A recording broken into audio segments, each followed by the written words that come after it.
Mga kapamilya, because of your love and support, we received 5 awards in one epic night. Most popular love team on television, most promising female star, most popular female child performer, most promising love team on television. At ang feel-good habit ng bayan, itinanghal as top-rating daytime drama sa ginanap na 45th Guillermo Mendoza Box Office Entertainment Awards.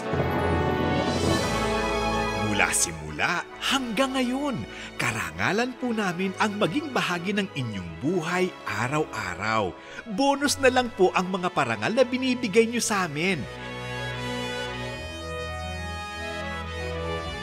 Maraming salamat po sa patuloy niyong pagkilala sa hangarin naming magpangiti ng mga Pilipino saan man sa mundo.